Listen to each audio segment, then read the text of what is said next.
بسم اللہ الرحمن الرحیم۔ معزز ناظرین کرام، السلام علیکم۔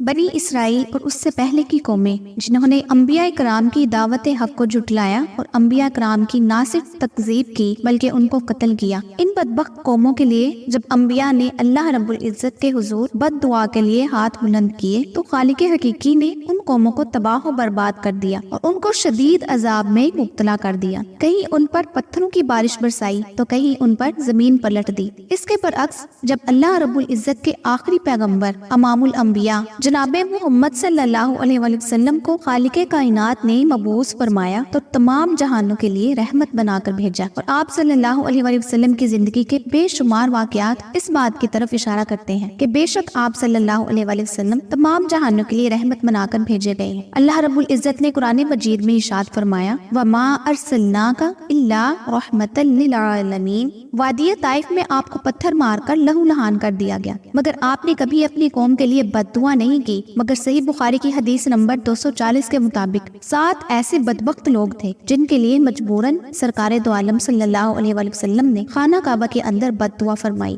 ناظرین، وہ 7 لوگ کون تھے، ان کا قصور کیا تھا، اور پھر سرکار دو عالم صلی اللہ علیہ وآلہ وسلم کی بد دعا کی وجہ سے ان کا عبرتناک انجام کیا ہوا؟ حضرت عبداللہ بن مسعود رضی اللہ تعالیٰ عنہ فرماتے ہیں کہ ایک دفعہ رسول کریم صلی اللہ علیہ وآلہ وسلم کعبہ کے نزدیک نماز پڑھ رہے تھے اور ابو جہل اور اس کے ساتھی بھی وہیں بیٹھے ہوئے تھے، تو ان میں سے ایک نے دوسرے سے کہا کہ تم میں سے کوئی شخص ہے جو قبیلے کی جو اونٹنی ذبح ہوئی ہے اس کی اوجری اٹھا کر لائے، اور معاذ اللہ جب محمد صلی اللہ علیہ وآلہ وسلم سجدہ میں جائیں تو ان کی پیٹھ پر رکھ دے۔ یہ سن کر ان میں سے ایک سب سے زیادہ بدبخت آدمی اٹھا اور وہ اوجری لے کر آیا اور دیکھتا رہا۔ جب آپ صلی اللہ علیہ وآلہ وسلم نے سجدہ کیا تو اس نے اس اوجری کو آپ کے دونوں کندھوں کے درمیان رکھ دیا۔ حضرت عبداللہ بن مسعود رضی اللہ تعالیٰ عنہ فرماتے ہیں میں یہ سب کچھ دیکھ رہا تھا مگر کچھ نہ کر سکتا تھا، کاش اس وقت مجھے روکنے کی طاقت ہوتی۔ حضرت عبداللہ بن مسعود رضی اللہ تعالیٰ عنہ فرماتے ہیں کہ وہ لوگ ہنسنے لگے اور ہنسی کے مارے لوٹ پوٹ ہونے لگے۔ رسول کائنات صلی اللہ علیہ وآلہ وسلم حالت سجدہ میں تھے اور بوجھ کی وجہ سے اپنا سر نہیں اٹھا سکتے تھے، یہاں تک کہ آپ کی بیٹی حضرت فاطمہ الزہرا تشریف لائیں اور وہ بوجھ آپ کی پیٹھ سے اتار کر پھینکا۔ تب آپ صلی اللہ علیہ وآلہ وسلم نے سر انور اٹھایا، پھر 3 بار فرمایا یا اللہ تو قریش کو پکڑ لے، یا اللہ تو قریش کو پکڑ لے،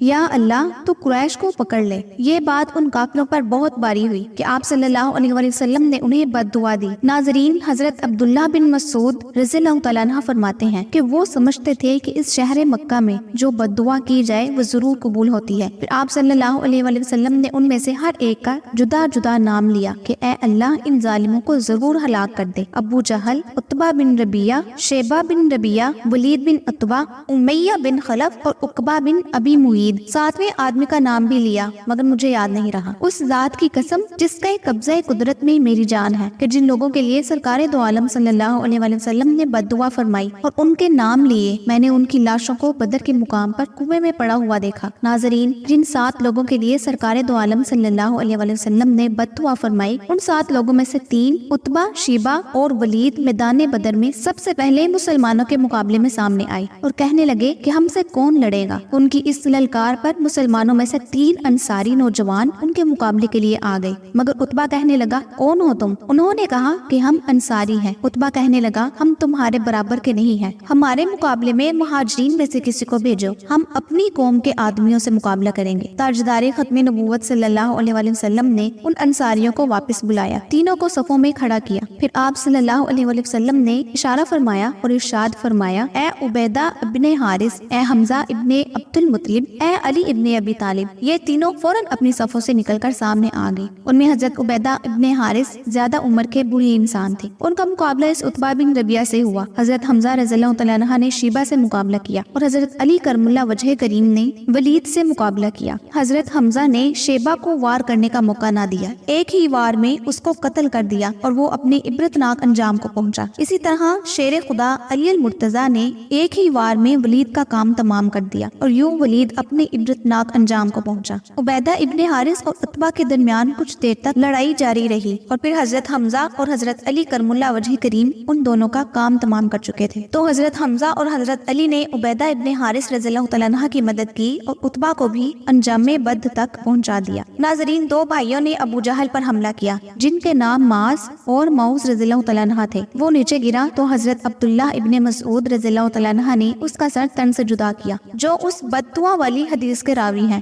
اسی طرح حضرت بلال حبشی رضی اللہ تعالیٰ عنہ نے دیکھا کہ حضرت عبد الرحمن بن عوف رضی اللہ تعالیٰ عنہ امیہ بن خلف اور اس کے بیٹے کو لے کر جا رہے ہیں، وہ آپ کے قیدی تھے۔ حضرت بلال حبشی رضی اللہ تعالیٰ عنہ نے کہا، لوگوں، امیہ بن خلف یہ جا رہا ہے۔ لوگوں نے ان کو گھیر لیا اور حضرت بلال رضی اللہ تعالیٰ عنہ نے تلوار سے وار کر کے اس امیہ بن خلف لین کو جہنم رسید کر دیا اور وہ بھی اپنے انجام بد سے ہمکنار ہوا۔ اسی طرح باقی لوگ بھی میدان بدر میں قتل ہو گئے اور اللہ رب العزت کے حبیب نبی کریم صلی اللہ علیہ وآلہ وسلم کی بد دعا کے اثر سے حضرت عبداللہ بن مسعود رضی اللہ تعالیٰ عنہ فرماتے ہیں کہ میں نے ان سب کی لاشوں کو میدان بدر میں کنویں میں دیکھا اور یوں مجھے ثابت ہوا سرکار دو عالم صلی اللہ علیہ وآلہ وسلم کی بد دعا حق اور سچ ثابت ہوئی۔ ناظرین، اسی امید کے ساتھ اجازت دیجیے کہ آپ کو ہماری ویڈیو پسند آئی ہوگی۔ ملتے ہیں بہت جلد ایک نئی تاریخی، تحقیقی اور معلوماتی ویڈیو کے ساتھ۔ دیکھتے رہیے دی اسپرچوئل اسپاٹ۔ اللہ رب العزت آپ کا حامی و ناصر ہو۔